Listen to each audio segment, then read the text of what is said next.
Hello, क्या हाल चाल। Welcome back to music platform of learn with current educator. मेरा नाम है पीयूष, आप सभी का मैं बड़ा भाई mathematics mentor as a class 10th। आज हम लोग पढ़ने वाले हैं mathematics chapter number 5 class 10th arithmetic progression. एकदम बेसिक से एडवांस तक पढ़ेंगे from zero to hero level. Okay, तो विदाउट एनी हेजिटेशन चैप्टर को स्टार्ट करते, विदाउट एनी टाइम वेस्टिंग, और एकदम बेसिक से पढ़ाया जाएगा। चैप्टर की स्टार्टिंग एक वर्ड से होती है जिसका नाम है सीक्वेंस। अब सबसे पहले हम लोग समझते हैं सीक्वेंस क्या होता है। ठीक है, तो सीक्वेंस का मतलब पहले हम कुछ एग्जाम्पल लिखेंगे और एग्जाम्पल की हेल्प से उसको समझाएंगे। सीक्वेंस का मतलब होता है कि कोई, मान लो सपोज करो मैंने एक एग्जाम्पल लिखा जैसे 1, उसके बाद 2, 3, 4, 5 up to dot dot dot. अब आप इसमें बता सकते हैं कि इसकी अगली टर्म कौन सी होगी। 1 के बाद 2 आ रहा है, 2 के बाद 3 आ रहा है, 3 के बाद 4 आ रहा है, 4 के बाद 5 आ रहा है। तो क्या आप अगली टर्म बता सकते हैं क्या? भाई बिल्कुल बता सकते हैं। आप कहेंगे अगली टर्म 6 होगी, अब इसकी अगली टर्म भी क्या बताएंगे, 7 हो जाएगी। मतलब आप जब किसी भी सीक्वेंस की अगली टर्म बता पा रहे हैं, ठीक है, मान लो एक पैटर्न बन रहा है। भाई क्या पैटर्न बन रहा है, 1 से 2 जा रहा है, फिर 2 से 3 अप टू ऐसे करके इनफाइनाइट नंबर तक जा रहा है, और बीच में जब उसकी अगली टर्म हमको निकालने को पड़ जाए, जैसे मान लो मैंने अभी 5 तक मैंने आपको एग्जांपल दिया, फिर मैंने कहा 5 का अगला टर्म कौन सा होगा, तो आपने कहा 6। दैट मीन्स जब आप किसी भी सीक्वेंस में ऐसे पैटर्न बनते हुए क्वेश्चन में अगली टर्म अगर आप फाइंड कर पा रहे हैं एकदम आसानी से, तो भैया उसे ही क्या कहते हैं, सीक्वेंस। अब एक और एग्जांपल से समझिए। मैंने दूसरा एग्जांपल लिखा, मैंने कहा 1, उसके बाद 4, उसके बाद 9, फिर उसके बाद लिखा 16, फिर लिखा 25।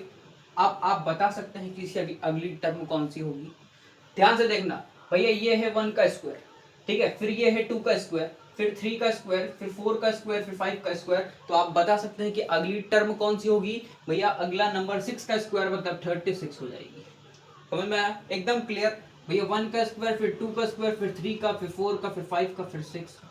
अब इसके बाद भी अगर आप फाइंड कर पा रहे हैं, दैट मीन्स वो 7 का स्क्वायर होगा 49। भैया ऐसे ही जो पैटर्न बन रहे होते हैं, इन्हीं को क्या कहा जाता है, सीक्वेंस कहा जाता है। लेकिन हम लोग चैप्टर में क्या पढ़ रहे हैं, प्रोग्रेशन। चैप्टर क्या पढ़ रहे हैं, अर्थमेटिक प्रोग्रेशन। अब इसका मतलब क्या होता है, अभी बस थोड़ी देर और वेट करिए, सब कुछ समझ में आ जाएगा। ठीक है, एक और मैं एग्जाम्पल लेता, एक और उससे समझिए। देखिए मान लो मैंने कहा 2, 3, 5, 7, 11, उसके बाद 13, फिर 19 up to dot dot dot. अब मुझे आप बताइए, क्या ये सीक्वेंस है? क्या ये सीक्वेंस है जो अभी मैंने जस्ट लिखा? मैंने लिखा 2, फिर 3, फिर 5, फिर 7, फिर 11, फिर 13, फिर 19। भैया कुछ पैटर्न बन रहा है? हाँ बिल्कुल बन रहा है, प्राइम नंबर का पैटर्न बन रहा है। प्राइम नंबर, प्राइम नंबर मतलब 2, 3, 5, 7, 11, 13, 19। फिर अगला टर्म कौन सा होगा, अगला प्राइम नंबर कौन सा होगा भैया, 23 होगा, 23 होगा। तो क्या आप ये भी, इसको भी हम लोग सीक्वेंस बोल सकते हैं, इसको भी हम लोग सीक्वेंस बोल सकते हैं। अब एक और बात समझिए, अब हम लोग यहीं से एपी का प्रारंभ करेंगे, अर्थमेटिक प्रोग्रेशन जिसको बोलते हैं। जो भी सीक्वेंस का जो पहला टर्म होता है, जो पहला टर्म होता है, उसको हम ए नाम देते हैं, जिसको कहते हैं फर्स्ट टर्म। ठीक है, जिसको कहते हैं क्या, फर्स्ट टर्म। और फर्स्ट टर्म को ही क्या कहते हैं, ए कहते हैं। फर्स्ट टर्म को ही ए कहा जाता है। अब आप जब अगला नंबर फाइंड कर पा रहे हैं, जैसे कि मैंने एग्जांपल में भी दिया, तो भैया ऐसे ही नंबर्स को, ऐसे ही पैटर्न को कहा जाता है सीक्वेंस। एकदम क्लियर है, एकदम क्लियर है। एक और छोटा सा एग्जांपल, लास्ट एग्जांपल, इससे आप एकदम क्लियरली समझ जाएंगे। मैंने आपको दिया 1, उसके बाद 8, फिर 27, फिर उसके बाद 64, फिर उसके बाद 125। तो क्या आप अगला नंबर फाइंड कर पाएंगे?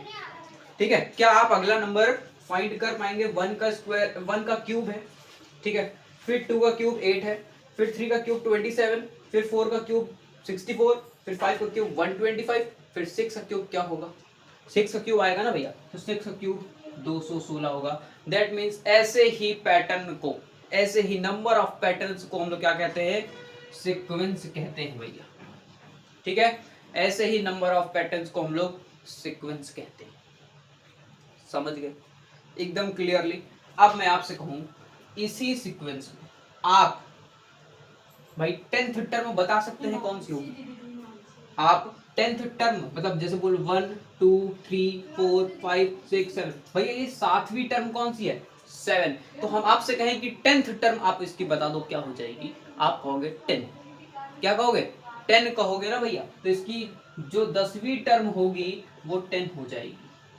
ठीक है, अब यहीं से एक और बात समझना, जो इसका लास्ट टर्म होता है, लास्ट टर्म जिसको कहते हैं क्या? आखिरी वाला टर्म, उसी को कहते हैं nth टर्म। उसी को कहते हैं क्या? nth term. और nth टर्म को लिखा जाता है भैया ऐसे, nth टर्म को लिखा जाता है ऐसे। ठीक है, अब यहीं से फॉर्मूले का डेरिवेशन करेंगे। ठीक है, बहुत लंबा चौड़ा कोई डेरिवेशन नहीं, बस आपको समझाने के लिए। अब चलते हैं अर्थमेटिक प्रोग्रेशन की तरफ। आप समझते हैं प्रोग्रेशन क्या होता है। तो आई होप, मैं आपसे आशा करता हूं कि आपको सीक्वेंस एकदम क्लियर हो गया। अब आते हैं प्रोग्रेशन पर। जब पहला एग्जाम्पल मैंने दिया, ठीक, एकदम क्लियरली जब मैंने पहला एग्जाम्पल दिया, तो आप उसमें प्रोग्रेशन क्या होता है ये समझ पाई कि नहीं पाई? अब ध्यान से समझना। मैंने जब आपसे कहा था यहाँ पर अगला नंबर बता दो, तो आपने कहा ठीक है मैं 6 बता देता हूँ, 7 बता देता हूँ, फिर अगला नंबर 8, फिर मैंने कहा इसी तरह 10th टर्म बता दो, तो आपने कहा 8n = 10। अब यहाँ पर प्रोग्रेशन, जब किसी भी सीक्वेंस का आप जर्नल टर्म निकाल सकते हैं। क्या बोला मैंने?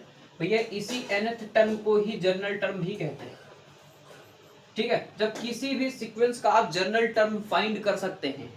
अभी जर्नल टर्म बताएंगे क्या होता है, यही होता है। अब इसका फॉर्मूला क्या होता है वो भी हम डेरिवेट करेंगे।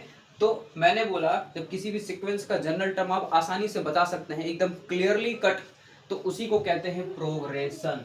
समझे क्या? किसी भी सीक्वेंस का फॉर्मूला, मतलब उसका जनरल टर्म अगर आप बता पा रहे हैं, दैट मीन्स वही क्या है? प्रोग्रेशन। ठीक है, जैसे कि सेकेंड वाला अगर एग्जाम्पल है 1 4 9 7 9, तो ये सब भी क्या है? पैटर्न बन रहा है, सीक्वेंस है, तो ये भी एक प्रोग्रेशन है।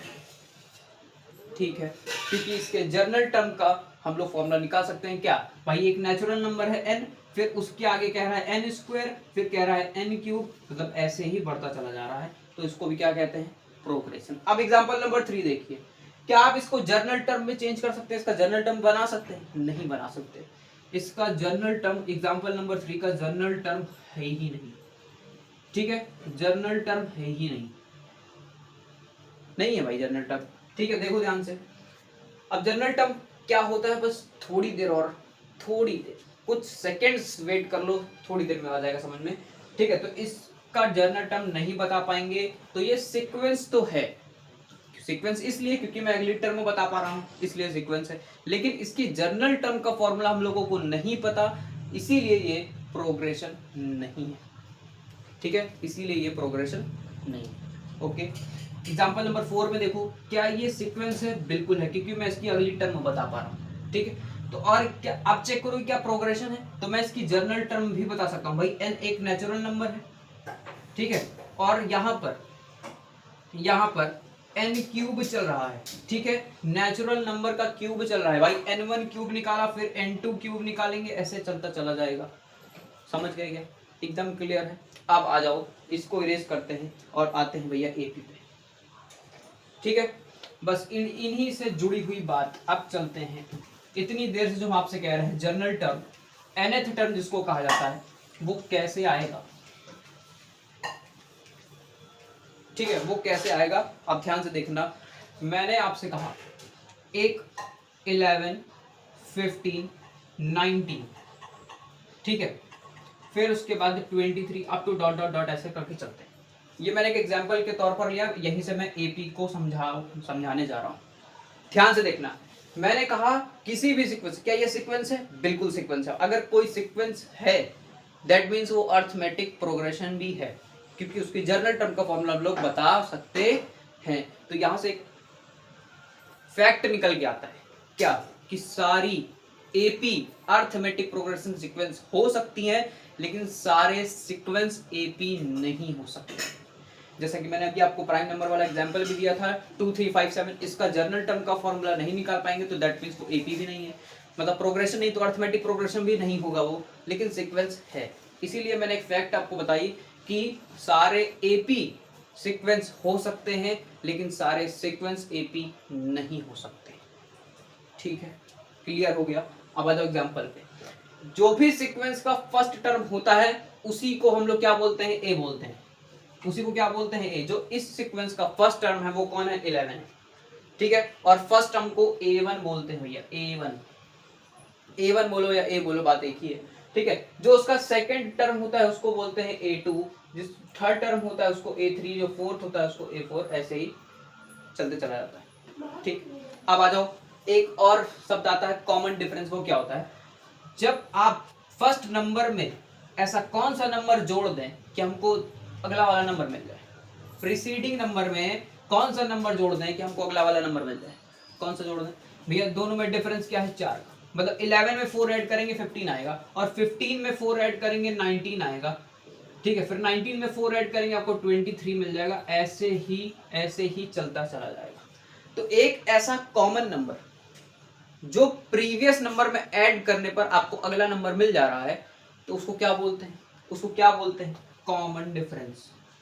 उसको बोलते हैं कॉमन डिफरेंस बोलते हैं, जिसको हम लोग स्मॉल डी से डिनोट करते हैं। भैया इतना बड़ा थोड़ी ना लिखेंगे, स्मॉल डी से उसको डिनोट करते हैं, ठीक है। क्या, जब आपको एपी नहीं, सीक्वेंस का पहला टर्म में ऐसा कौन सा नंबर ऐड कर दें कि हमको अगला वाला नंबर मिल जाए 4, ठीक। अब उस नंबर में कौन सा नंबर ऐड करें कि उसका अगला वाला मिल जाए 4, ठीक है। जब ऐसा कुछ चले, एक कॉमन नंबर हमको ऐड करें और सारी नंबर हमको लगातार मिले, कॉमन नंबर कौन है, 4 है, तो वही आपका कौन है, कॉमन डिफरेंस है भैया, ठीक है।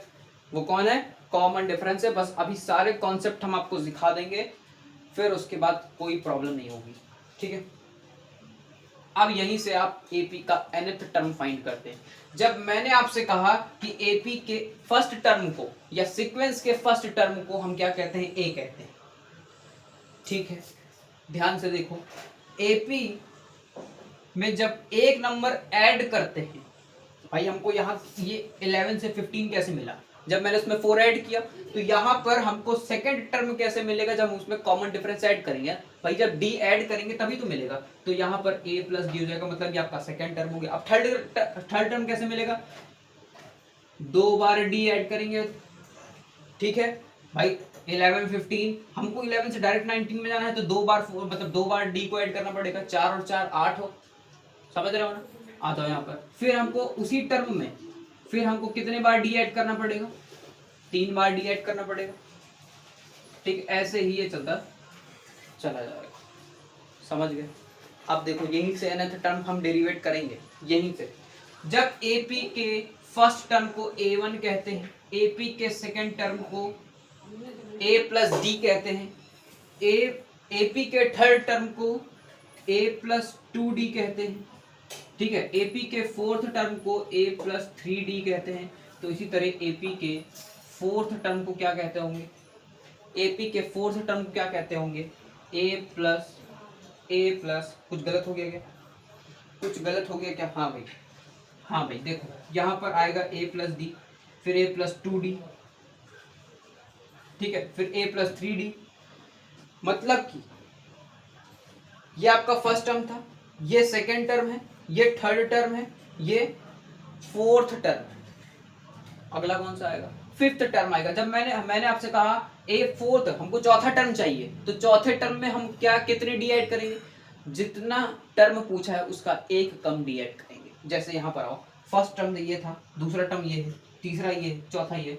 जब चौथे टर्म में 3D आएगा नहीं, तो चौथे मतलब पांचवें टर्म में, ये आपका पांचवा टर्म है, ठीक है। A5 में कितने डी आएंगे भाई, उसका एक कम कर दो, A5 से एक कम कर दो, मतलब A प्लस 4D आएगा, A प्लस 4D आएगा। तो अब यहीं से एक बात बताओ, मैं आपसे 10th टर्म पूछ रहा हूँ, आपसे मैं 10th टर्म पूछ रहा हूँ, बता सकते हो क्या।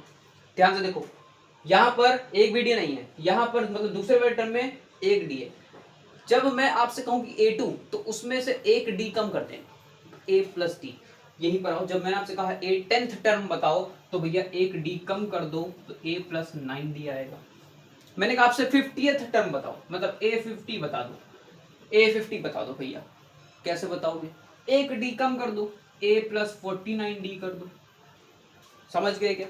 मतलब कि जब अगला नंबर लेते हैं, जिस टर्म की बात करते हैं उससे एक डी कम कर देते हैं, उससे एक डी कम कर देते हैं। तो मैंने आपसे कहा nth टर्म कैसे निकालो, मैंने आपसे कहा nth टर्म कैसे निकालोगे, तो आपने फर्स्ट टर्म लिया जो भी n है, भाई n कौन है, जैसे यहाँ 50 था तो मैंने 50 में एक कम किया तो 49, सेम एज यहाँ पे n है तो n में एक कम कर देंगे और d से मल्टीप्लाई कर देंगे।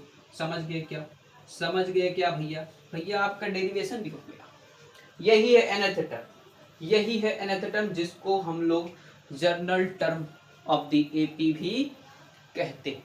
यही है आपका general term of the AP, nth term जिसको कहते हैं nth, an is equals to a plus n minus 1 into में d।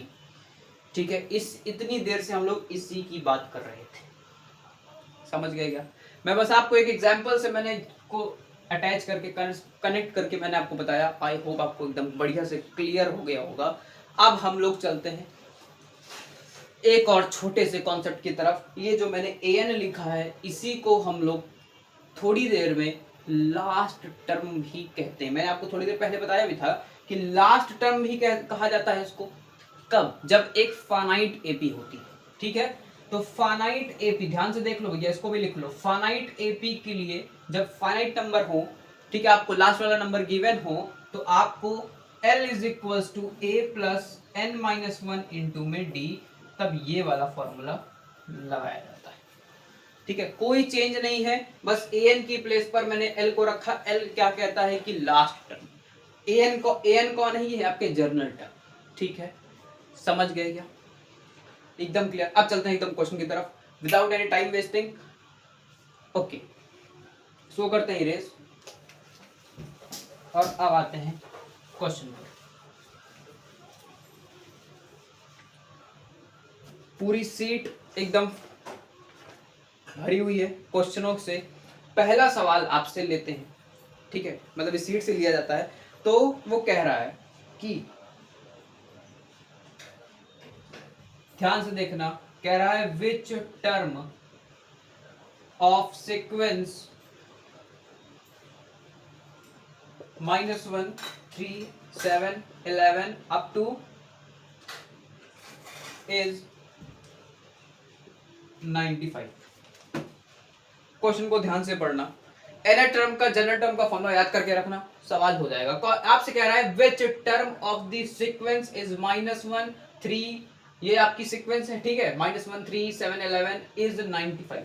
इस सीक्वेंस का कौन सा टर्म 95 होगा, 10th होगा, 25th होगा, 35th होगा, 50th होगा, मुझे नहीं पता, बस वही फाइंड करना है। अच्छा, मैं क्वेश्चन को थोड़ी देर के लिए चेंज करता हूं। मैंने आपसे पूछा जो थर्ड टर्म है इसकी, जो थर्ड टर्म है वो कौन सी है, कौन सी है बोलो। First term, second term, third term, मतलब थर्ड टर्म है कौन सी, 7 इज द थर्ड टर्म। मैंने आपसे कहा 11th कौन से टर्म पे है, 11th किस टर्म पे है, आप गिनना स्टार्ट कर दो, 1 2 3 4, आपका हो गया फोर्थ टर्म पे। चौथा टर्म 11 है, इस सीक्वेंस का चौथा टर्म 11 है, तो वही आपसे पूछ रहा है इस सीक्वेंस का कौन सा टर्म 95 होगा, इस सीक्वेंस का कौन सा टर्म 95 होगा। क्वेश्चन को समझ पाए एकदम क्लियरली, आपसे कुछ नहीं बोल रहा, आपको सबसे पहले फर्स्ट टर्म लिखना है, a इज इक्वल टू -1। अब आप चेक करो इसका कॉमन डिफरेंस क्या है। -1 में आपने क्या ऐड किया कि 3 मिल गया। अब आप ऐसा कब कर सकते हो, जब आपको कॉमन डिफरेंस निकालना हो तो प्रीसीडिंग नंबर से, मतलब जो अगला नंबर है उससे पिछला वाला नंबर माइनस कर देना, उससे पिछला वाला नंबर माइनस कर देना, मतलब कि a2 माइनस में a1 अगर आप करते हो तो आपको कॉमन डिफरेंस आसानी से मिल जाएगा। एक और चीज, किसी भी, जैसे मान लो आपने पांचवा टर्म उठाया, फिफ्थ टर्म आपने उठाया और फिफ्थ टर्म से आप उससे प्रीवियस वाला जो टर्म है वो माइनस कर दिया, आपको कॉमन डिफरेंस मिल जाएगा। जैसे मैंने आपसे कहा a3 से a2 को घटा दीजिए तो भी आपको d मिलेगा। ठीक है, अब आपने नहीं सुना मेरी बात, आपने कहा कि a5 से मैं a4 घटा देता हूं तो मैं कहूंगा आपको फिर से वापस से d मिल जाएगा, कोई विदाउट एनी प्रॉब्लम। अब आप कुछ भी कर लीजिए, a2 में a1 घटा दीजिए तो भी आपको वही नंबर मिलेगा, a3 में a2 को घटाइए तो भी वही नंबर मिलेगा, और a5 में a4 को घटाइए तो भी वही नंबर मिलेगा, जो क्या होता है, कॉमन डिफरेंस, जिसको बोलते हैं स्मॉल d। क्लियर है। तो भैया 3 में -1 करते हैं, 3 में -1 करते हैं, मतलब फॉर्मूले का माइनस फिर वैल्यू का माइनस, 3 + 1 वैल्यू आई 4, d कितना है भैया डी कितना है? डी है आपका 4। क्या आपको विश्वास नहीं हुआ? आपने कहा मैं 7 में 3 घटा देता हूँ, कितना मिला? 4। 11 में 7 घटा दो, अच्छा 4। सेम नंबर मिल रहा है, दैट मींस वो कॉमन डिफरेंस, तो स्मॉल डी बराबर हो गया 4। फिर आपसे क्वेश्चन क्या पूछ रहा है कि इस सीक्वेंस का कौन सा टर्म 95 होगा, मुझे नहीं पता, तो मैं भैया लेट कर लेता हूं कि nth टर्म ही 95 होगा, nth टर्म ही 95 होगा, ऐसे मैंने मान लिया। ठीक, अब nth टर्म का फॉर्मूला क्या होता है a plus n minus 1 into में d बराबर 95। ठीक है, मैंने an की प्लेस पर फॉर्मूला को अप्लाई किया। अब आपको यहाँ पर सब कुछ पता है n को छोड़ के, तो भैया वही निकालना है। आपसे बोला कौन सी टर्म, जब ऐसा पूछे कि कौन सी टर्म, तो आपको n ही बताना होता है। ठीक, अब वैल्यू रखते हैं, यहाँ पर हो जाएगा -1 प्लस n माइनस 1 इंटू में d आपका कितना है 4 है, बराबर 95। क्लियर हो गया। -1 को उधर ले जाते हैं, n माइनस 1 इंटू में 4 इक्वल्स टू, ये हो जाएगा आपका कितना 96 हो जाएगा। ठीक है, 95 में +1 किया 96 हो गया। 4 मल्टीप्लाई में डिवाइड में भेज देते हैं, n minus 1 equals to 96 upon में 4, इसको डिवाइड कर देते हैं, तो आपका हो जाएगा कितना 24। कितना मिला भाई? n minus 1 is equals to 24, तो n की वैल्यू आ गई 25। n की वैल्यू आ गई 25, मतलब कि इस सीक्वेंस का 25वां टर्म, 25th टर्म कौन सा टर्म होगा? 95 होगा। इस सीक्वेंस का A25 आपको 95 के बराबर मिल जाएगा। इस सीक्वेंस का 25वां टर्म 95 के बराबर होगा, 95 के बराबर होगा। क्लियर हुआ क्या? एकदम क्लियर, एकदम चल जाए आगे। चलो अगले चलते हैं क्वेश्चन पर। बस अब यही कॉन्सेप्ट याद रखे रहना। और हाँ, एक बात मैं आपको बता दूं, इस लेक्चर में, ये आपका लेक्चर नंबर 1 रहेगा, ठीक है, और इस लेक्चर में हम लोग सिर्फ general term of the AP की ही बात करेंगे। इसके बाद आपको लेक्चर नंबर 2 मिलेगा जो sum of nth term of the AP की बात करेगा। ठीक है, फिलहाल हम लोग अभी लेक्चर नंबर 1 में ही चलते हैं और अगले सवाल पर चलते हैं। आपसे कह रहा है कि अगर nth term of the sequence, ध्यान से देखना भैया, nth term of sequence find the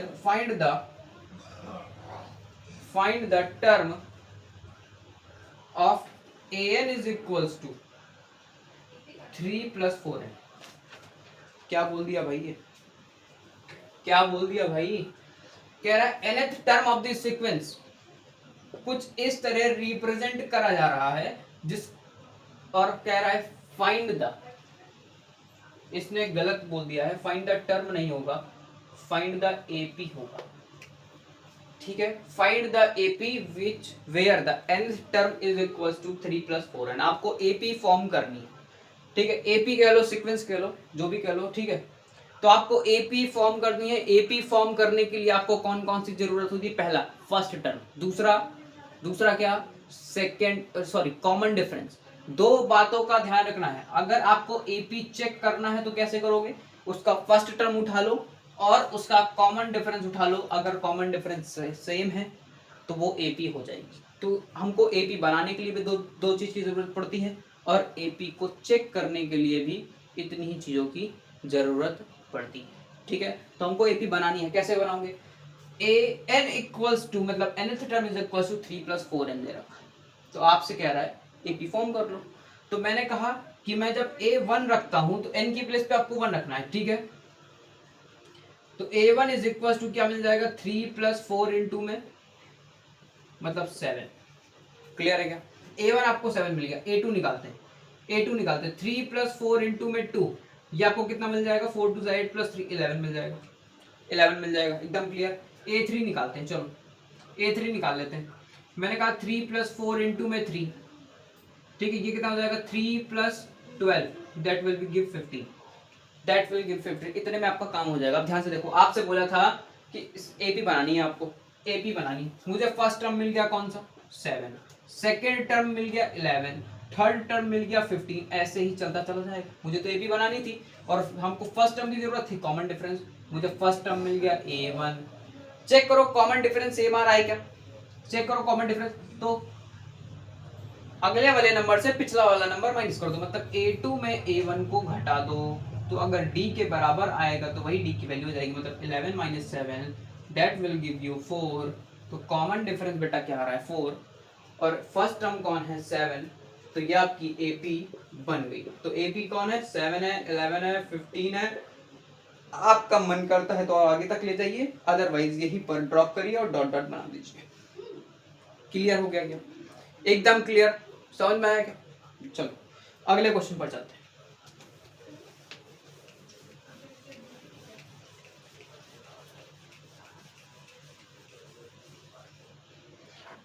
next question आपको ध्यान से देखना है। कह रहा है कि find the AP, same question है, मैं तो चाह रहा हूं इसको आप ही करो। Whose nth term 7 minus 3n also find. अच्छा मैं आपको यहाँ पर एक और क्वेश्चन इससे जुड़ता हुआ बताऊंगा, ठीक है? और क्या क्या पूछ सकता है क्वेश्चन से रिलेटेड, इसी सेम सवाल से आपसे क्या क्या पूछ सकता है। फाइंड द टर्म नहीं, find the AP whose nth term equals to 7 minus 3n। Same question है, आपको nth टर्म ऐसे कुछ दिया हुआ है 7 माइनस 3n, ठीक है? और फिर जब आप एपी बना लोगे तो आपसे कह रहा है उसके बाद 20th टर्म आपको फाइंड करनी है। A20 आपको फाइंड करना, ये आपसे बोला जा रहा है। अब पहले तो एपी बना लेते हैं। अब उससे जुड़ा हुआ सवाल एक और, आपसे बोर्ड एग्जाम अंदर क्वेश्चन ये पूछ सकता है कि आपको फाइंड द एपी नहीं बोलेगा, वहां पर कहेगा find the common difference whose nth term is equals to this. वहां से आपको एपी नहीं, तो आप क्या इतनी बड़ी प्रोसेस करोगे, उसका n की प्लेस पे वैल्यू रखोगे? नहीं करना है सब, बिल्कुल भी नहीं करना है। आप कहोगे मैं a की प्लेस पे 1 रखता हूँ, फिर a की प्लेस पे 2, फिर 3, ऐसे कुछ करके निकाल लिया जाएगा। फिर उसके बाद फिर a2 माइनस a1 करके, ऐसा कुछ नहीं करना। मैं आपको डायरेक्ट बता दूं कैसे करना है। डायरेक्ट देखो, आपसे जब ऐसा क्वेश्चन बोला जाए कि find the common difference whose nth term is equals to this, तो आपको n का पड़ोसी देखना है। कौन है n का पड़ोसी? विद सिंबल, तो d इज इक्वल्स टू -3 आएगा। मैं आपको अभी चेक करके भी बताऊंगा, d इज इक्वल्स टू -3 आएगा, बस आपका यही आंसर है। जैसे अभी पिछला वाला क्वेश्चन लिए थे, पिछला वाला क्वेश्चन क्या था भैया? 3 + 4n था, 3 + 4n। आपसे इस क्वेश्चन में भी अगर पूछा जाए कि find the common difference whose nth term is equals to this, तो आपको कॉमन डिफरेंस फाइंड करना है। अभी मैंने फाइंड करके दिखाया भी 4 आया था। मैं तो डायरेक्ट कहूंगा भैया जो n का पड़ोसी है विद सिंबल, बस वही उसका कॉमन डिफरेंस, मतलब d इज इक्वल्स टू 4। समझ गए क्या? बोलो क्लियर है? आपको एमसीक्यू में अगर ऐसा क्वेश्चन मिलता है, फिलहाल जरूर मिलता है, सीबीएसई कुछ ज्यादा ही पूछने लगा है ऐसे क्वेश्चन, और आपको ट्रिक से क्वेश्चन में बता रहा हूँ कि n का जो भी नेबरहुड है, जिसको पड़ोसी कहते हैं, बस उसी को कॉमन डिफरेंस बोला जाता है। बात को याद रखना, एकदम क्लियर कट, ठीक है? अब आ जाओ सवाल पे आते हैं। सवाल आपसे क्या कर रहा है, मैं देखो इस बात को प्रूफ करके आपको दिखाऊंगा कि d इज इक्वल्स टू -3 आएगा, 100% आएगा। अब मैं आपको a1 रख के दिखाता हूँ n की प्लेस पर, तो 7 माइनस 3 इंटू में 1 आपको कितना मिल जाएगा? 7 में 4 मिलेगा, ठीक है? a2 निकालते हैं, 7 में -3 इंटू 2, 7 में 6 चला गया, 1 बचेगा, ठीक है? a3 निकालते हैं, 7 में -3 इंटू में 3 कितना बन गया भैया? 9, मतलब माइनस, ये क्या भाई सही बोल रहा क्या? -2 ठीक है? कुछ गड़बड़ हो गया है क्या? नहीं, सब कुछ सही चल रहा है, ठीक है? Okay, all is well. ध्यान से देखना। अब मैंने आपको जब एपी बना के दिखाया तो 4 बनी, 1 बनी, -2 बनी, अप टू डॉट डॉट ऐसे चली जाएगी। तो ये आपकी एपी तो बन गई, ये आपकी एपी तो बन चुकी है। अब आप चेक करो क्या कॉमन डिफरेंस -3 आ रहा है? क्या मेरी बात एकदम सही साबित हो पा रही है, प्रूफ हो पा रही है कि नहीं हो पा रही है? क्या सर ने गलत तो नहीं पढ़ा दिया? भैया a2 से a1 घटा दीजिए, तो 1 में -4 घटाएंगे, क्या आएगा? -3 आएगा। हैंस अप्रूव्ड भाई, देखो प्रूफ कर दिया, t इज इक्वल्स टू -3 आया। और मैंने आपको पहले ही बता दिया कि ट्रिक से ये सवाल कैसे सॉल्व करते हैं। तो n का जो भी नेबरहुड होता है वही उसका कॉमन डिफरेंस होता है। नोट कर लो इस बात को, क्लियर है? ठीक है, आपसे बोला था कि एपी को फाइंड करो, मैंने एपी को फाइंड किया 4 1 -2 up to dot dot dot ऐसे चलते चल गया। अब आपसे कह रहा है कि 8/20 बता दो भैया, इसका 8/20 बता दो जरा। तो फॉर्मूले में रखो a प्लस एन की प्लेस पे 20 रखना पड़ता है, तो मतलब 20 - 1 इंटू में d, तो 8/20 is equals to a plus 19d हो जाएगा भैया। ठीक है, एकदम क्लियर हो गया। अब a की प्लेस पर 4 को रखते हैं, प्लस 19 इंटू में -3 रखते हैं, सॉल्व कर लेते हैं 4, 19 इंटू में -3, 3 9 आपका 27 हो जाएगा, 3 1 जा 3 57, और 57 में 4 को माइनस कर देते हैं, कितना आ जाएगा, माइनस का 53 आ जाएगा। तो आपका जो 8/20 आया है वो कितना है, -53। आपसे ये पूछा गया था, 2 सवाल इसमें पूछे गए थे। पहला कि एपी फाइंड करो, मैंने एपी फाइंड कर दी। दूसरा आपसे कहा कॉमन डिफरेंस नहीं बोला था, तो एपी फाइंड करने का मतलब है कि आपको फर्स्ट टर्म और कॉमन डिफरेंस 2 बातें बतानी होती है। फिर दूसरा आपसे पूछा था कि उसका 20th टर्म आपको बताना है, तो भैया 8/20 पे मैंने बता दिया। बोलो एकदम क्लियर, एकदम बेसिक से चलेगा भैया, कोई टेंशन वेंशन नहीं। ठीक है, बस आप हर एक बात को नोट करते चलना जरूर से जरूर। ठीक, आ जाओ अगले सवाल पर चलते हैं भैया, बहुत सवाल, अभी तो शुरुआत हुई। चलो अगले क्वेश्चन पर चलते हैं, और नेक्स्ट क्वेश्चन कह रहा है आपसे कि find the 12th term, 24th term and nth term of the AP. ठीक है, और एपी आपको गिवन है 9 13 17 21 25 अप टू डॉट डॉट। बस आपसे ये बात बोली है कि आप कर सकते हो, क्या आप कर सकते हो, बिल्कुल कर सकते हो आसानी से। देखो ध्यान से, कह रहा find the 12th term, 24th term, nth term of the AP equals to 9 13 17 21 25। So बोलो, अब चेक करो क्या ये एपी है। तो 9 13 में 9 माइनस कर दो, कितना आ रहा है, कितना आ रहा है भाई, 9 में 13 ऐड कर लो भैया, इसमें कितना ऐड कर दें कि हमको ये मिल जाए। ठीक है, तो 9 और 4 13 होता है, तो 13 - 9 करेंगे तो भी 4 आएगा, या 9 में 4 को ऐड करोगे तो आपका डी कितना आ रहा है, कुल मिला के 4 आ रहा है। फिर 17 13 4, फिर इसके बीच का डिफरेंस 4, फिर इसके बीच का डिफरेंस 4, मतलब डी की वैल्यू कितनी है 4, ए की वैल्यू कितनी है 9 है, ए की वैल्यू कितनी है, 2 बातें हमको मिल गई, ए की वैल्यू 9 है, डी की वैल्यू 4 है। आपसे कह रहा है कि 12th टर्म फाइंड कर दो, 12th टर्म फाइंड करो, कर सकते हो क्या, कर सकते हो क्या, डायरेक्ट है भैया, ए प्लस डी उतना ही कम कर दो, एक डी कम कर दो, ए प्लस 11 डी हो जाएगा, ए प्लस 11 डी हो जाएगा, एकदम क्लियर कट है भाई, एकदम बहुत बढ़िया, आसान है एकदम। 9 + 11 इंटू में 4, बोलो भैया कितना हो रहा है, बोलो भैया 44, और 44 में 9 जोड़ देते हैं, कितना हो जाएगा 53, 53। क्लियर है भैया, क्लियर है, क्लियर, ओके, कोई प्रॉब्लम आनी भी नहीं चाहिए। ये आपका 12th टर्म आ गया।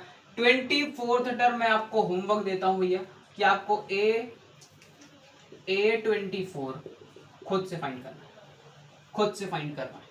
ठीक है, ये आपका होमवर्क है, जिसको मैं लिखता हूं भैया हमेशा हर लेक्चर में डिब्बी। Okay, that means do it by your self, इसको आप खुद करिएगा और कमेंट बॉक्स में आंसर भी पिन करके जाइएगा। ठीक है, अगले सवाल पर चलते हैं, नेक्स्ट क्वेश्चन पर। आई होप आपको एकदम सारी बातें क्लियर हो रही हैं। मैं हर टाइप ऑफ क्वेश्चन लेकर के आया हूँ, जितने टाइप के सवाल बन सकते हैं इस चैप्टर से मैं सारे क्वेश्चन लेकर के आया हूँ, एक भी क्वेश्चन मैंने छोड़ा नहीं है, एक भी क्वेश्चन। ठीक है, अगला सवाल देखिए, नेक्स्ट क्वेश्चन कह रहा है कि how many terms are in the sequence. ध्यान से देखो, ये कह रहा है how many terms are there in the sequence 3 6 9, फिर है 12, फिर डॉट डॉट डॉट 1 1 1। कितने टर्म होंगे भैया इस पे, बोलो। कह रहा है हाउ मेनी टर्म। जब आपसे सबसे पहले मैंने बताया था, सबसे पहला क्वेश्चन भी यही था कि जब आपसे कहता है नंबर ऑफ टर्म फाइंड करो, तो मतलब आपको क्या फाइंड करना है, एन फाइंड करना है, एन, nth टर्म के अंदर एन को फाइंड करना है। समझ गए क्या, एकदम क्लियर। तो भैया मैं nth टर्म को ही ए 111 मान लेता हूँ, मैं nth टर्म को ही 111 मान लेता हूँ। ठीक है, एकदम क्लियर है क्या? एकदम क्लियर है। ठीक, अब इसी को हम लोग लास्ट टर्म भी कह सकते हैं क्योंकि ये फाइनाइट एपी है, क्योंकि ये फाइनाइट एपी है। हमको लास्ट टर्म ऑलरेडी पता है इस एपी का कौन है, 111। अभी भी ऑलरेडी फॉर्मूला लिखा ही हुआ है कि फाइनाइट एपी के लिए L is equals to A plus N minus one into में डी होता है। तो मैं जो ए एन बराबर 111 है ये किसके बराबर है, एल के भी बराबर है। तो मैं फॉर्मूला चाहे ये लगा लो चाहे वो लगा लो, दोनों ही लग जाएंगे, आंसर भी आएगा, आंसर भी आएगा। तो मान लो मैंने आपको यही लगवा दिया कि भैया एल आपको ये गिवन है। क्लियर है क्या? फॉर्मूला क्या होता है, L is equals to A plus N minus one into में डी। एल की वैल्यू 111 है, ए की वैल्यू कितनी है, 3 है, सॉरी प्लस यहाँ पे एन आपको निकालना है। ठीक है, माइनस वन करो, डी कितना है भैया, 6 में 3 गया 3 बचेगा, 6 में 3 गया 3 बचेगा, मतलब डी इज इक्वल टू आपको 3 मिल रहा है। समझ गए क्या? एकदम क्लियर। अब आ जाओ, अब आ जाओ भैया, यहाँ कर देते हैं -3 equals to N minus one into में 3। 111 में 3 को घटा देते हैं, कितना आएगा, 108 आएगा। 108 बटे 3 करते थे, वाला 3 मैंने इधर लिया है। ठीक है, मल्टीप्लाई में था, डिवाइड करेंगे, इसको डिवाइड कर देते हैं। तो आपका 3 और 9 हो गया 18, 3 6 18। तो n minus one equals to 36, n की वैल्यू कितनी आ गई, 37। तो भैया ये आपसे क्या कह रहा है कि जो इस सीक्वेंस की जो 37वीं टर्म है, जो 37th टर्म है, वो कौन है, वो कौन है, वो कौन है, 111, मतलब कि 111 है। जो इस सीक्वेंस की 37वीं मतलब 37th टर्म है वो 111 है, 111। बोलो क्लियर है क्या? एकदम इजी पीजी था क्वेश्चन, समझ में आया? ठीक, अब चलते हैं अगले क्वेश्चन पर।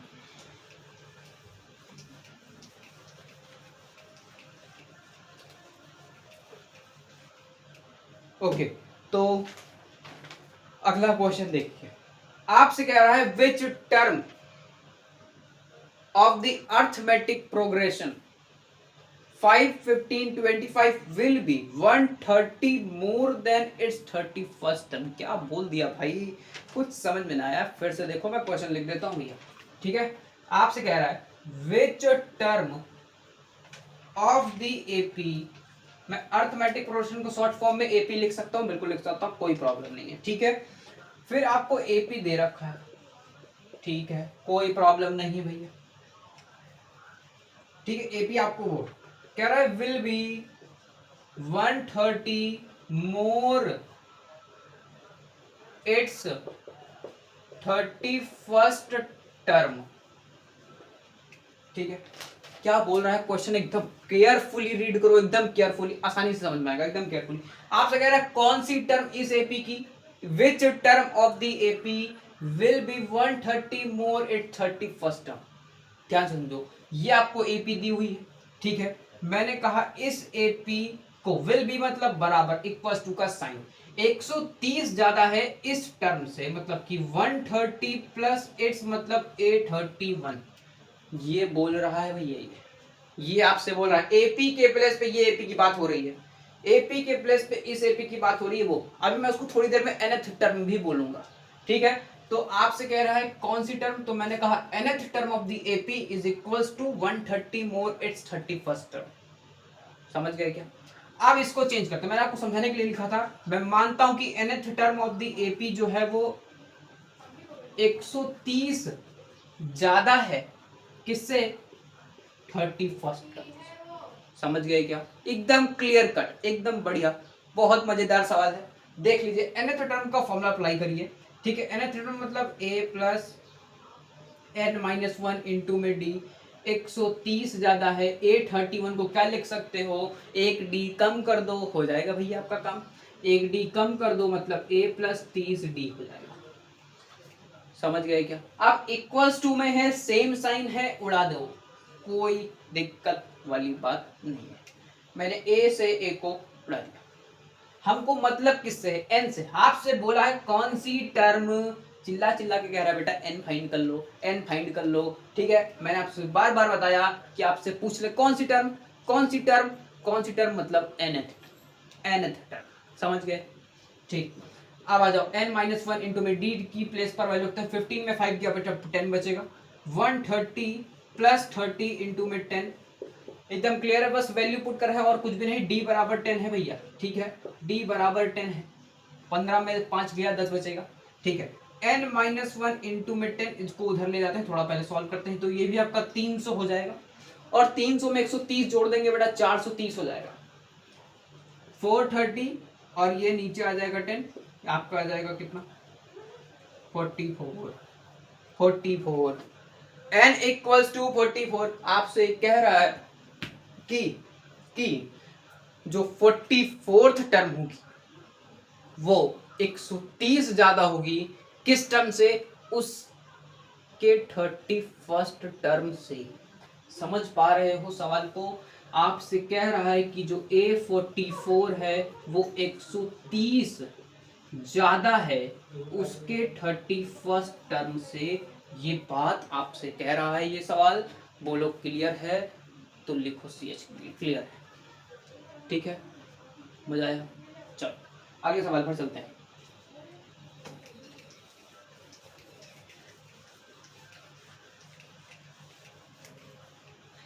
ओके तो नेक्स्ट क्वेश्चन भी कुछ ऐसा ही है, आपसे कहा है determine the AP, determine the AP, आपको एपी फॉर्म करनी है लेकिन इस बार थोड़ा सा वर्ड प्रॉब्लम की फॉर्म में दे रखा है, बस एकदम इजी पीसी समझ में आएगा। देखो आपसे कह रहा है डिटरमाइन द एपी, ठीक, एपी को डिटरमाइन करना है जिसका आपको थर्ड टर्म गिवन है, whose third term is 16 and 17th term is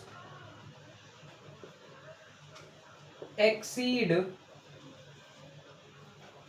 the fifth term, exceed the fifth term by 12, ठीक है। ये आपका क्वेश्चन है, ध्यान से देखो, पढ़ो पहले। आपसे कह रहा है डिटरमाइन द एपी, ठीक है, हमको इतनी बात समझ में आ गई कि हमको एपी फाइंड करना है, ओके। इसके बाद की बात देखते हैं, किसका तीसरा टर्म 16 है, इतनी बात भी क्लियर। अब तीसरे टर्म को कैसे लिखेंगे भैया, A3, समझ गए। फिर कह रहा है 17th टर्म जो है वो एक्सीड कर रहा है, मतलब ज्यादा है किससे, द फिफ्थ टर्म बाई 12, ये बात क्लियर है क्या? फिर से देखो, आपको एपी फाइंड करना है जिसका तीसरा टर्म 16 है, जिसको A3 को क्या लिख सकते हो, एक डी कम कर दो, मतलब A plus 2D is equals to 16। ये आपकी पहली इक्वेशन है, ये आपकी पहली इक्वेशन है, ध्यान से देखो, ध्यान से देखो। फिर कह रहा है 17th टर्म जो है, मतलब A17 is equals to exceed कर रहा है फिफ्थ टर्म से, और कितना कर रहा है, बाई 12, ये बात कह रहा है, ये बात आपसे कह रहा है। यहां पर सब्स्टिट्यूशन एलिमिनेशन भी लगता है, ठीक है, आपको pair of linear equation in two variable वाला कॉन्सेप्ट यहां पर लगेगा, अभी लगेगा, जस्ट लगेगा, देखिए ध्यान से देखिए। तो आपसे अब आप इसको ऐसे लिख सकते हो कि A17 minus A5 is equals to 12, ये आपकी बन गई दूसरी इक्वेशन, दूसरी इक्वेशन। अब इसको थोड़ा सा एक्सपेंड फॉर्म में लिखते हैं, एक्सपेंड मतलब A17 को कैसे लिख सकते हो, उसमें एक डी कम कर दो, मतलब A plus 16D, A plus 16D आपकी पहली क्वेश्चन, इसको अभी कुछ में छेड़छाड़ कुछ नहीं करनी, इसमें आ जाओ। तो इसको लिखते हैं A plus 16D minus A, इसको लिख सकते हो A प्लस 4D, तो माइनस मतलब A4, ऐसे लिखो, मतलब ऐसे A plus 4D equals to 12। अब इसको थोड़ा सा और सिंप्लीफाई कर लेते हैं, तो ये आपका बन जाएगा A plus 16D minus A minus 4D equal to 12। बेटा A से A कैंसिल हो जाएगा, A से A वाला कैंसिल हो जाएगा, 16 में 4 गया बेटा 12 बचेगा, तो 12D बराबर 12, मतलब D कितना आएगा, D कितना आ गया, 1 आ गया, D कितना आया, 1 आया। उठा के यहाँ पर रख दो, उठा के इक्वेशन नंबर फर्स्ट में सब्स्टिट्यूट कर दो। तो जब आप इसको सब्स्टिट्यूट करोगे इसमें, तो यहाँ से A की वैल्यू आ जाएगी, A इंटू में 2 इंटू में 1 बराबर 16, मतलब A is equal to 16 minus 2, that will give you what, that will give you what, 14, मतलब इस एपी का पहला जो टर्म है वो कौन सा है, 14 है, और कॉमन डिफरेंस कितना है, 1 है, तो आपकी एपी बन गई भैया। आपकी एपी क्या बनी, 14, 14 में 1 ऐड करो 15, 15 में 1 ऐड करो 16, अप टू nth टर्म तक चली जाएगी, अप टू इन्फिनिटी नंबर तक चली जाएगी भैया, यही आपकी एपी है। ठीक है, क्या पूछा था आपसे, डिटरमाइन द एपी, ये हो गया एपी। क्लियर है, एकदम से क्लियर है, मजा आया सवाल करके, आपको भी हमको भी बहुत। अगले सवाल पर चलें भाई, बहुत बढ़िया सवाल है एपी। भाई एपी चैप्टर बहुत अच्छा चैप्टर है, इससे हमारी जो माइंड की जो कैपेसिटी सोचने की वो बढ़ा देता है चैप्टर। ठीक है, बहुत अच्छा चैप्टर है। अभी आप इसी क्लास 10th में जब प्रोबेबिलिटी चैप्टर जो आप क्लास 9 में भी पढ़ते हो, बहुत अच्छे चैप्टर है भैया। ठीक है, अभी हम आपको इस यहाँ पर अब आपको ट्रिग्नोमेट्री भी पढ़नी पड़ेगी, बहुत जल्द ही आ जाएगा वो भी चैप्टर। ठीक है, फिलहाल हम लोगों ने इतना सब कुछ कर लिया, अब चलते हैं अगले क्वेश्चन पर। ठीक है, चलो।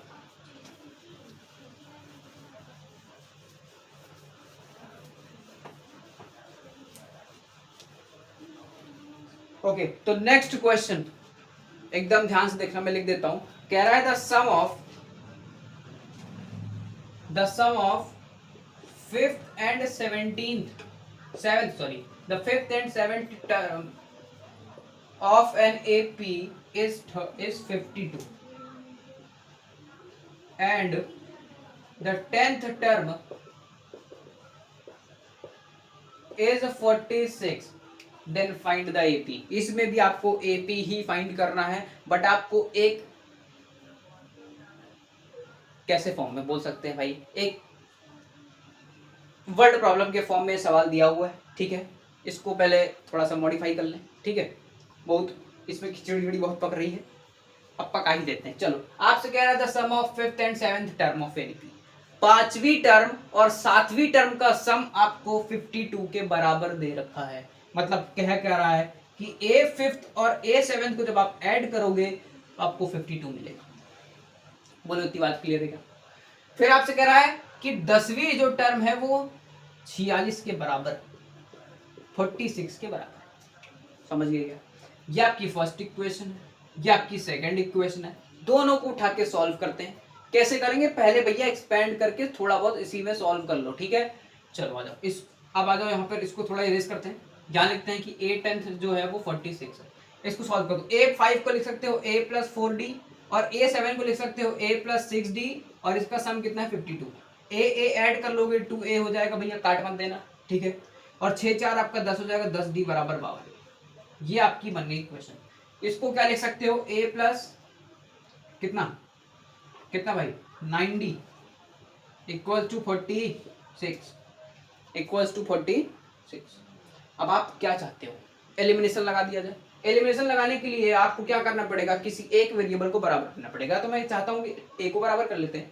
दूसरी वाली जो इक्वेशन उसको 2 से मल्टीप्लाई कराते हैं तो यह हो जाएगा आपका 18d हो जाएगा। इसको करते हैं 2 से, तो 2 4 जा 8, 2 6 जा 12, 1 कैरी गई, 2 4 जा 8 और एक 9 92 हो जाएगा। समझ गए क्या?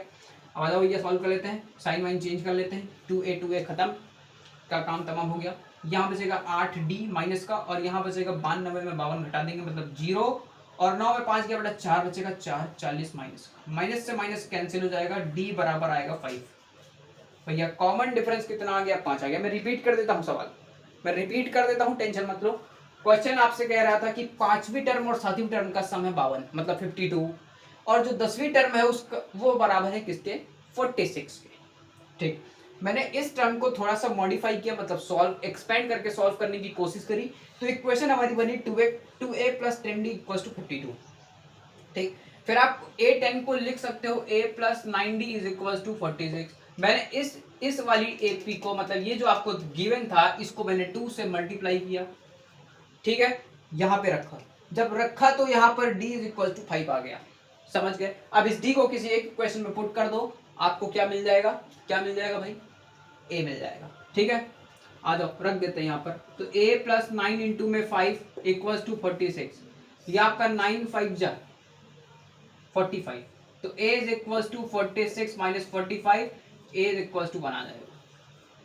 ठीक है, तो आपकी जो एपी है वो क्या बन गई, एपी क्या बन गई, पहला टर्म 1 है, 1 में 5 ऐड करो, सॉरी 1,6, फिर 11, फिर 11 में 5 फिर ऐड करेंगे 16, ऐसे ही चलता चला जाएगा। ओके, क्लियर हो गया क्या, एकदम क्लियर। अब चले आगे। ठीक है, अगले क्वेश्चन पर चलते हैं और इसको इरेज करते हैं। चलो,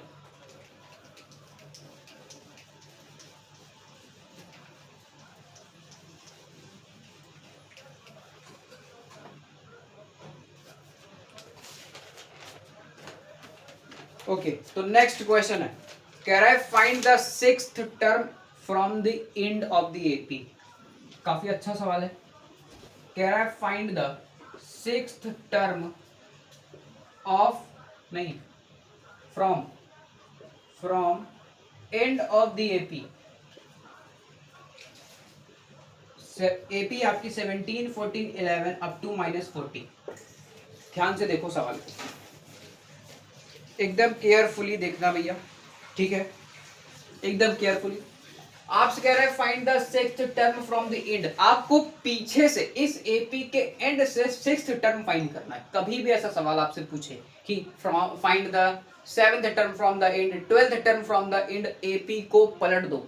जैसी एपी है, एपी को लेफ्ट टू राइट, मतलब ऐसे उठा के ऐसे कर दो। समझ गए?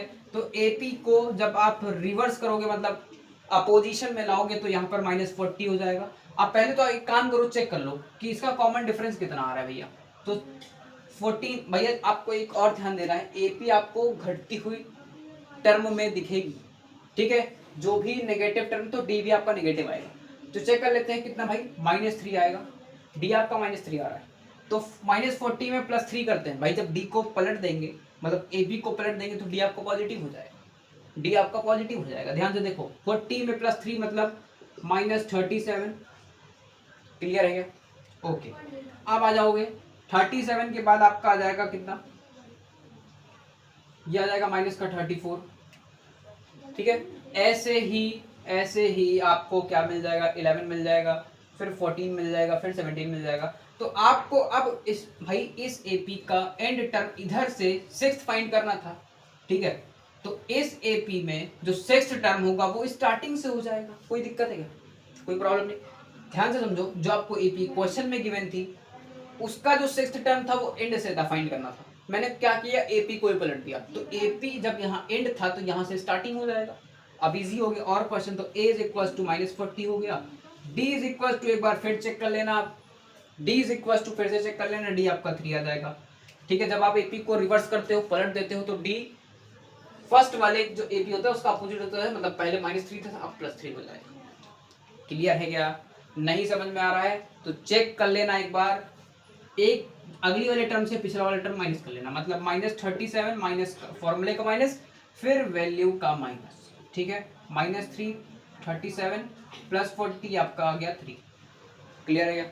ओके, चलो, इतनी बात समझ में आई। अब हमको क्या बोला था, सिक्स टर्म, तो मैंने फर्स्ट टर्म निकाल लिया, डी निकाल लिया। अब सिक्स टर्म निकाल सकते हैं, मतलब A6 चाहिए, तो A6 को लिख सकते हैं A + 5D। ठीक है, A + 5D एकदम क्लियर है। तो A कितना है भैया, -40 है, 5 इंटू में 3, चलो आ जाओ, -40 और प्लस में 15, इसको कर लेते हैं, कितना आ गया भैया, तो 10 में आ गया 5 ये, और आपका आई थिंक 25 आएगा ये, एकदम clear cut.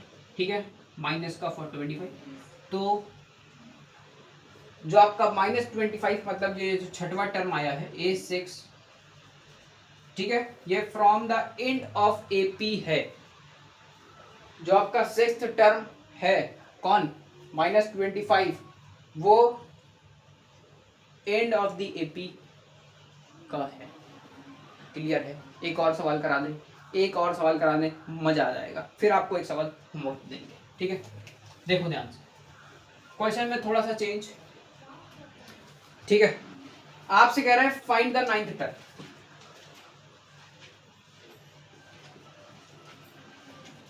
Find the ninth term from the end of AP. AP है आपकी क्या, 5, 9, 13 अप टू 185। ठीक है, बोलो भाई क्लियर है। देखो आपकी एपी है क्वेश्चन में 5 9 13 185। आपको कुछ नहीं करना, एपी को पलट देना है। कब? जब आपसे ये पूछा जाए कि कोई भी टर्म आपसे पूछे और कह दे इंड से बता दो, पीछे से इंड ऑफ द एपी का इतना टर्म बता दो, तो आपको कुछ नहीं करना, एपी को उठा करके बस आपका काम हो जाएगा। अब आ जाओ इधर, जल्दी से इस क्वेश्चन को इरेज करते हैं। ठीक है, और एपी को पलटते हैं। अच्छा एक और काम करो, पहले भैया डी निकाल लो इस एपी से, तो 9 में मतलब 4 आएगा। अब यहाँ से -4 हो जाएगा, मतलब 185 में 4 को घटा देंगे, 185 पे 4 को घटा देंगे मतलब 181 हो जाएगा। फिर 181 में फिर से 4 को घटा देंगे तो कितना हो जाएगा, 170। हाँ घटा ही देते हैं, तो 11 में 4 गया बेटा, 7 बचेगा, यहाँ बचेगा 7, 177। वही मैंने कहा कंफ्यूज। ठीक है, बस 2-3 टर्म लिखने के बाद आपको फिर लिख लेना 13 9 5। बोलो क्लियर है। अब ए फर्स्ट टर्म कौन हो गया, 185। डी कितना हो गया बेटा, -4 हो गया।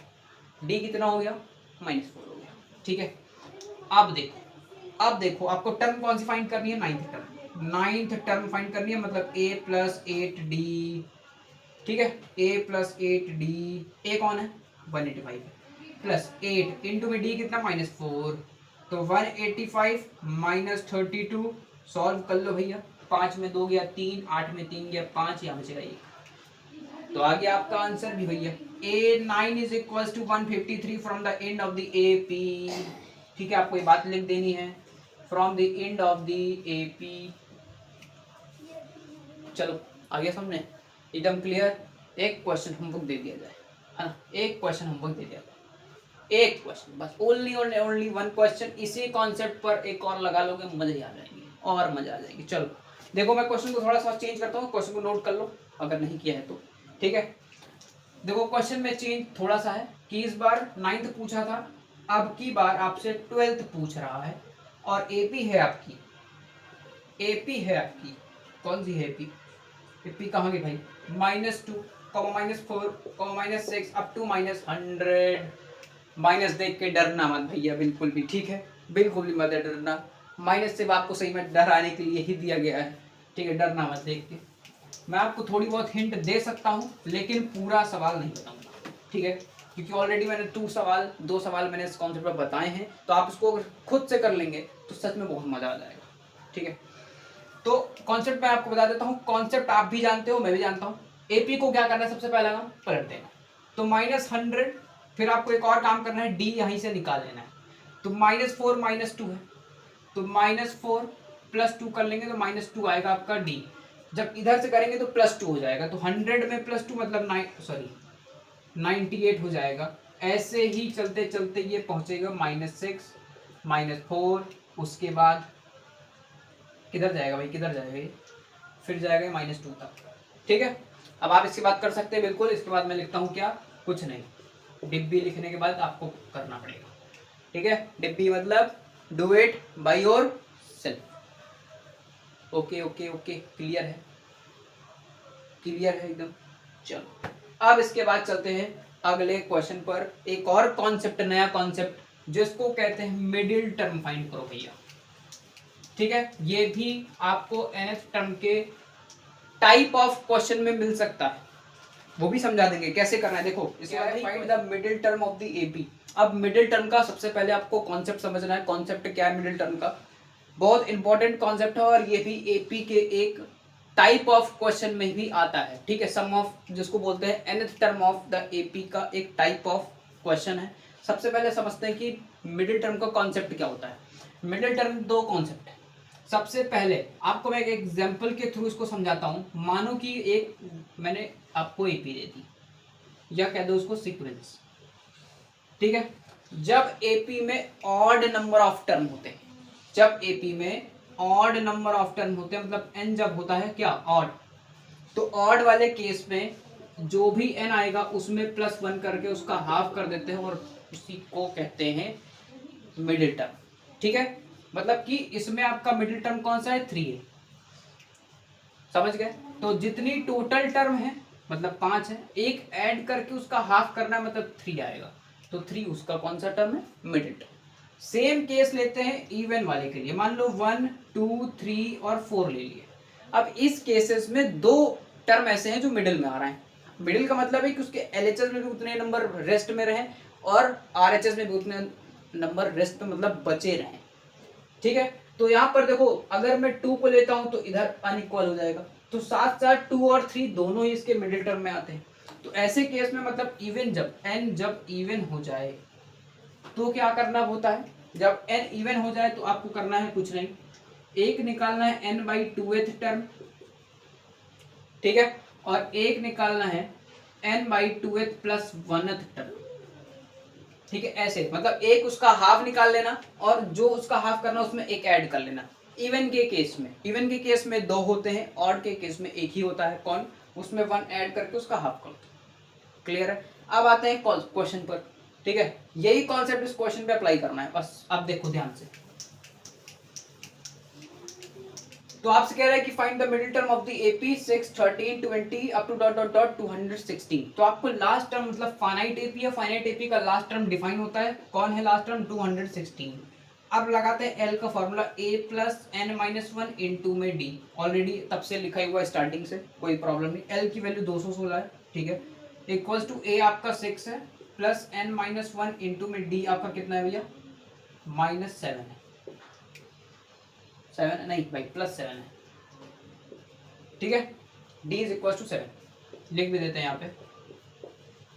अब आ जाओ 216 में 6 को घटा देते हैं और यहाँ 7 लिख लेते हैं, इक्वल टू n-1 होगा, ये हो जाएगा आपका 210/7, तो ये आपका कितना 30, तो 30 प्लस 1 इक्वल टू n, तो n की वैल्यू कितनी आ गई 31। जब n की वैल्यू ऑड आती है तो क्या करते हैं, उसमें आपको 31 प्लस 1/2 करना है, जब ऑड होता है तो ये हो जाएगा 32/2, मतलब आपकी जो 16th टर्म होगी वो कैसी होगी, 16th टर्म कैसी होगी आपकी, मिडिल टर्म। किस AP की, गिवन AP की 16th टर्म आपकी जो भी नंबर होगा वो कैसा होगा, मिडिल टर्म, ठीक है। एकदम क्लियर, एकदम क्लियर है भैया, क्लियर। चलो अब अगले क्वेश्चन पर चलते हैं, इसी का सेम कॉन्सेप्ट है और मैं आपको वो होमवर्क देने वाला हूं, ठीक है। आ जाओ, चलो आ जाओ भैया।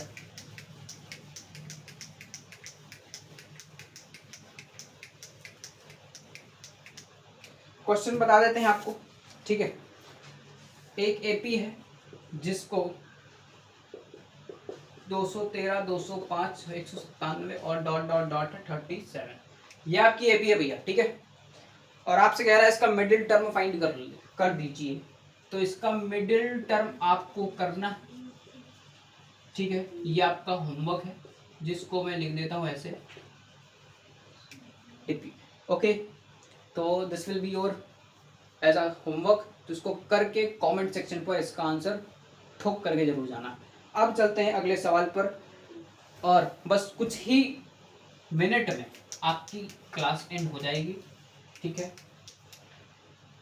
अब चलते हैं थोड़े से और अच्छे जो क्वेश्चन है उसको भी कर लेते हैं। आपसे कह रहा है कि how many two digit number divisible by कितना है भाई 3, ऐसे कितने नंबर हैं 2 डिजिट के जो 3 से डिविजिबल हो जाए, ठीक है। तो AP पहले बना लेते हैं। सबसे छोटा नंबर जो 3 से डिविजिबल हो वो कौन है, खुद है वो 3, मतलब सॉरी यहाँ पर 2 डिजिट की बात करी जा रही है, तो 2 डिजिट में सबसे छोटा नंबर कौन सा है, 12 है, ठीक। तो 12 से AP बनना स्टार्ट हो जाएगी और 12 में 3 ऐड कर देंगे तो 15 हो जाएगा, 15 में 3 ऐड कर देंगे 18 हो जाएगा, ऐसे dot dot dot dot. Last term कौन सा होगा, तो 99 जो होता है वो डिविजिबल होता है कंप्लीटली, ठीक है। तो 99 ले लेंगे, तो आपकी AP बन चुकी है। तो आपसे कह रहा है हाउ मेनी 2 डिजिट मतलब कितने नंबर ऑफ टर्म आए इसमें। अब इसको चेक करते हैं, n कैसे निकालना है, तो आपको लास्ट टर्म गिवन है 99, क्योंकि फाइनाइट AP है, तो L is equals to A plus n-1 into में D। L को प्लेस पे 99 रखते हैं, A आपका कितना है 12 है, प्लस n आपको निकालना है, D आपको कितना है 3 है, ठीक है। तो 99 माइनस 12 equals to n minus 1 into में 3। 99 में 12 माइनस कर देते हैं, ठीक है। तो 9 में 2 चला गया, 7 बच गया, 9 में 1 चला गया और 8 बच गया, 87। 87 को 3 से डिवाइड कर देते हैं, इक्वल्स टू n माइनस 1 आ जाएगा। अब देखो ध्यान से, 87 को जब डिवाइड करेंगे तो ये आ जाएगा आपका 3 2 6 और 3 9 27। तो 29 और प्लस 1 इक्वल्स टू n। तो n की वैल्यू कितनी आ गई? 30। मतलब कितने टोटल नंबर टर्म है जो डिविजिबल है 3 से और वो भी 2 डिजिट? टोटल 30 टर्म है, ठीक है। 30 टर्म है 2 डिजिट नंबर में, जो डिविजिबल है 3 से। क्लियर है? एकदम एकदम क्लियर है। अब चलो आखिरी का लास्ट सेकंड सवाल पढ़ते हैं, ठीक है। लास्ट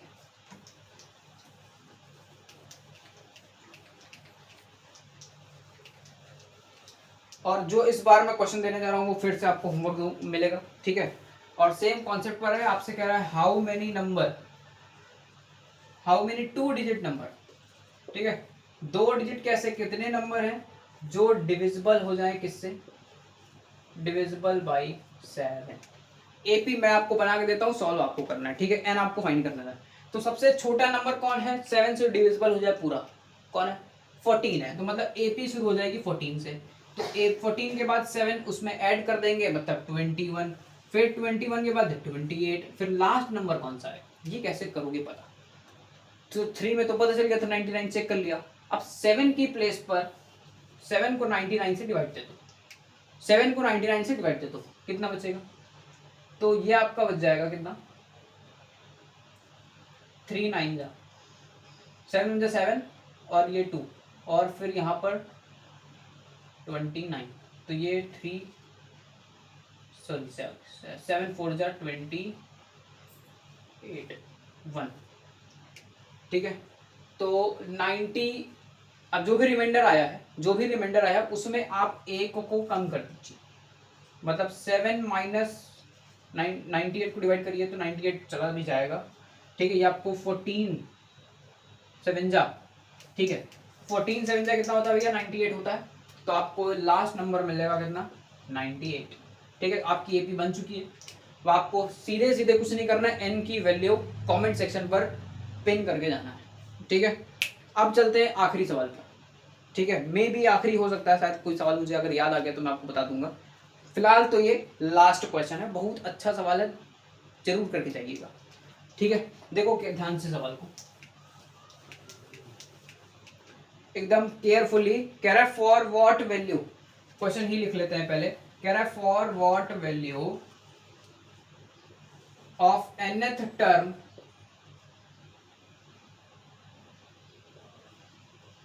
ऑफ द एपी यहां पर 63 65 67, ठीक है, dot dot dot and 3 10 17 dot dot dot are equal. क्या कह रहा है क्वेश्चन? कह रहा है for what value of N, N की कौन सी वैल्यू है इन दोनों एपी के लिए जो इक्वल हो जाए। मतलब कि इन एपी का, दोनों एपी का ऐसा कौन सा टर्म है जो इक्वल हो जाए। इस एपी में भी वही टर्म आता हो और इस एपी में भी वो वाला टर्म आता हो। तो चेक कर लेते हैं भैया, ठीक है, चेक कर लेते हैं। अब देखो कैसे, पहले तो यहां से आपको nth टर्म निकालना पड़ेगा। तो मैं nth टर्म निकाल लेता हूं। an is equal to a plus n minus 1 into में d, ठीक है। लिख लेते हैं an is equal to 63 plus n minus 1 into में d, मतलब ये कितना हो जाएगा आपका? कितना हो जाएगा भैया? d कितना है भैया? 2 है, ठीक है। तो an is equal to 63 plus 2n minus 2, तो ये हो जाएगा an is equal to 61 plus 2n। ये पहली इक्वेशन बन गई, ठीक है। अब इस एपी से पे आते हैं, यहाँ से निकालते हैं an is equal to a मतलब 3 होएगा प्लस n माइनस 1 इंटू में d, मतलब यहाँ पे 10 3 7, ठीक है। an is equal to 3 plus 7n minus 7, तो an इज इक्वल टू कितना आ गया भैया? -4 प्लस 7n, ठीक है। इस एपी का ये वाला इक्वेशन, इस एपी का ये वाला इक्वेशन, दोनों को कर देते हैं इक्वल। ध्यान से देखो, एकदम क्वेश्चन इजी पीजी बन गया है।